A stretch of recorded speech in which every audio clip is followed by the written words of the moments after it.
Hi everybody, welcome back to those who've been hanging with me some time, and welcome to those of you who are new to my channel. I'm AdelaLavine, intuitive and medium. Alright, so we're going to get into the spirit communication type of subjects over the next few weeks, because I feel like we're moving towards what people call spooky season, and once we get into spooky season, I'll get deeper into it.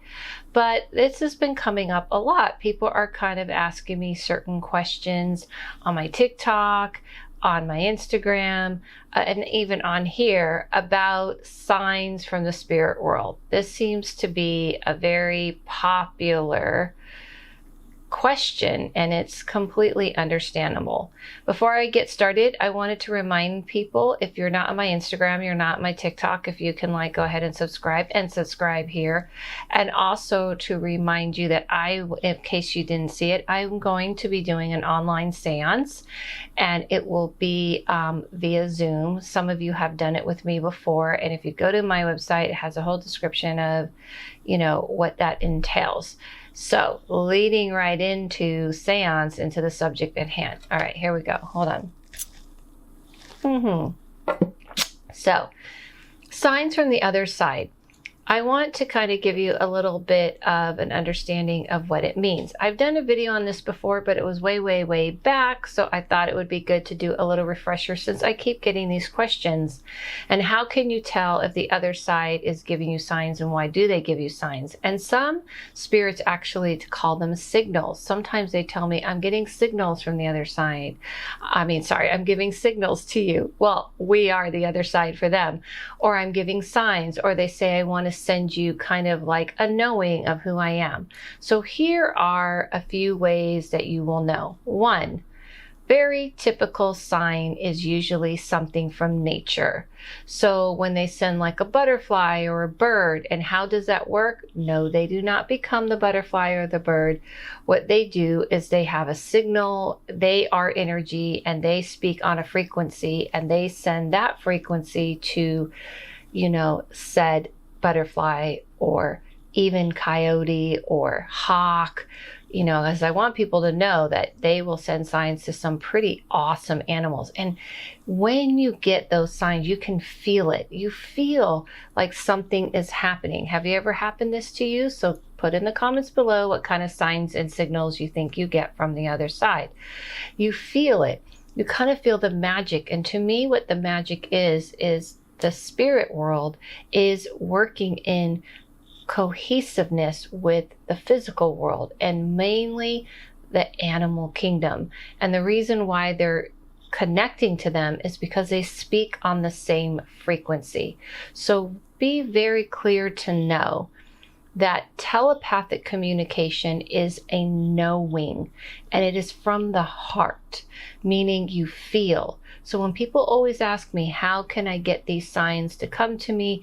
You have to connect to them. Now, people always think that that realm is not speaking to them, to us, I should say, to be clear. People always say to me, how come this person isn't talking to me or connecting with me? You are not listening. You are looking for huge, major signs. You're looking for something grandiose, and they are much more subtle.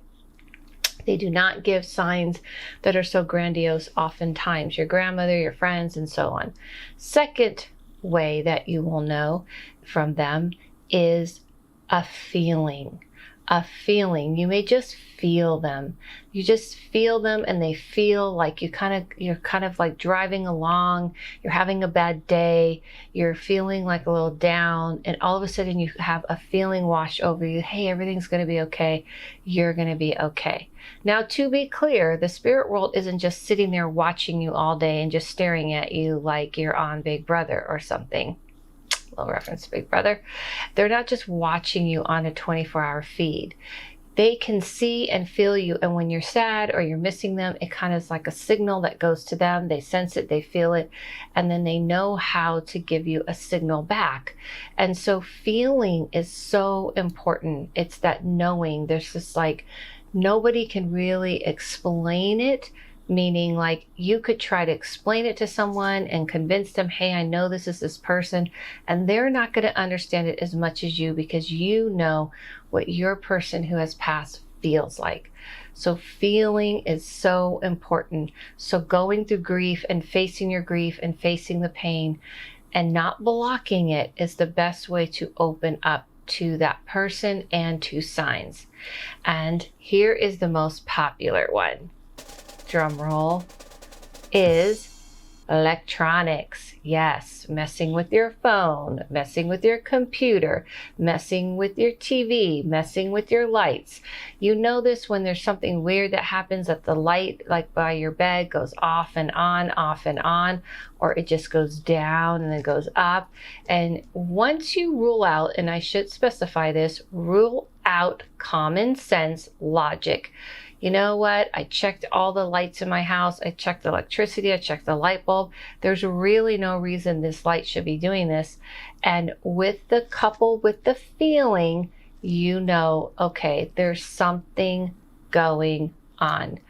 And lastly, and importantly, that is the umbrella over all of these and ties all of the ingredients together, is you have to ask for these signs. However, you can't be sitting there going, oh, listen, hey, if you're here, can you like turn on my blender? If you're here, can you turn off the TV? They don't work like that.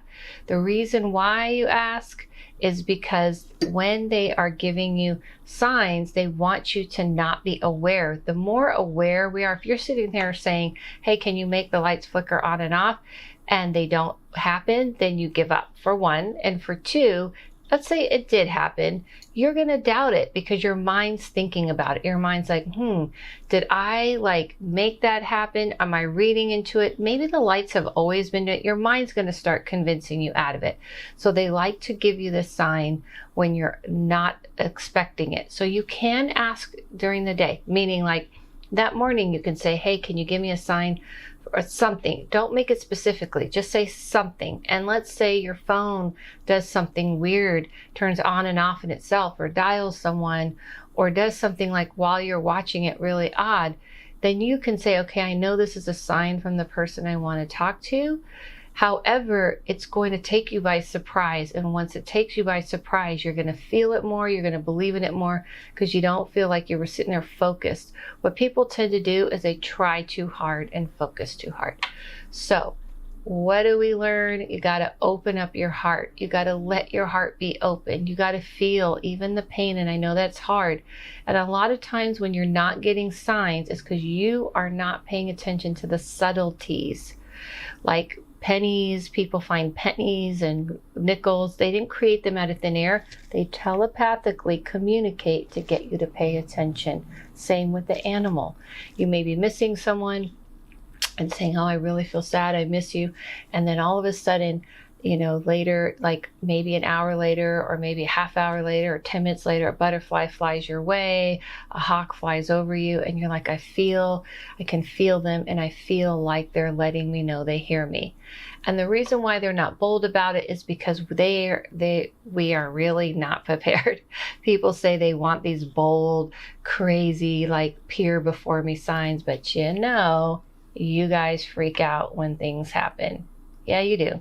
So that's part of why. Thank you guys. On my Patreon, I'm going to go through some exercises on how to communicate and work with that realm, with signs from that realm. I'm going to actually take people through like, this is how you can do it. Like kind of teach you a little bit more one-on-one if you want to go over to there.